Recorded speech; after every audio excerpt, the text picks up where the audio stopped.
So what he is talking about? আমরা জানি একটি শিশু জন্ম নেয় নিষ্পাপ হৃদয় নিয়ে। সে আমাদের কাছ থেকে শেখে কথা বলা, হাঁটা, ভালোবাসা, ঘৃণা, সব কিছুই। তাই সন্তানকে মানুষ করে তোলা শুধু একটা দায়িত্ব নয়, এটা এক পবিত্র সাধনা। আমরা যদি চাই আমাদের সন্তান একজন সৎ, মমতাশীল এবং আত্মবিশ্বাসী মানুষ হয়ে উঠুক, তবে আমাদের নিজেদের মধ্যে সেই গুণগুলো থাকতে হবে।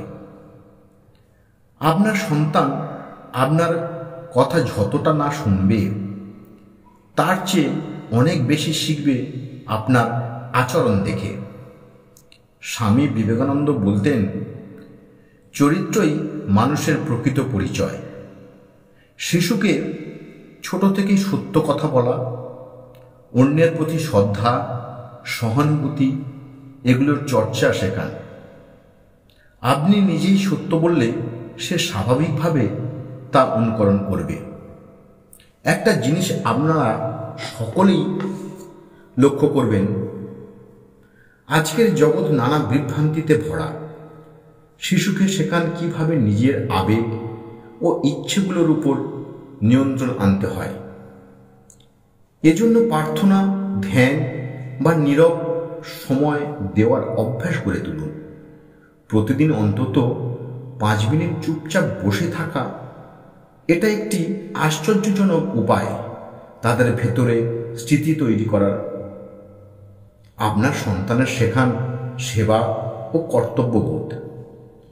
ঘরে ছোটখাটো কাজ করতে শেখান, অন্যকে সাহায্য করতে শেখান, সমাজের সকল স্তরের মানুষকে সমান চোখে দেখতে শেখান। এতে তার মধ্যে গভীর মানবতা জন্মাবে। আপনারা সন্তানকে আত্মবিশ্বাস এবং ব্যর্থতা গ্রহণ করার শক্তি যোগান। সন্তান যদি কোনো কাজে ব্যর্থ হয়, তাকে ধমকাবেন না, বরং বলুন, চেষ্টা করো, একবার হারলে আরও একবার চেষ্টা করো, দেখবে সাফল্য ঠিকই আসবে। কিন্তু মনে রাখবেন, তার আগে তাকে শেখার দরজা খুলে দিতে হবে। শেষে এই কথাটি আপনারা মনের ভেতরে গেঁথে রাখুন। একটি ছোট চারা গাছকে যদি সঠিকভাবে আলো, জল আর যত্ন দেওয়া যায়, সে একদিন বিশাল বৃক্ষ হবে। ঠিক তেমনই আপনার ভালোবাসা, সময় ও পথ নির্দেশ আপনার সন্তানকে একদিন মহান মানুষ করে তুলতে সাহায্য করবে। এই কাজটি হয়তো কর্মব্যস্ততার জীবনে সহজ হবে না, কিন্তু সম্ভব যদি আপনার মন থেকে চাই এবং চেষ্টা করি।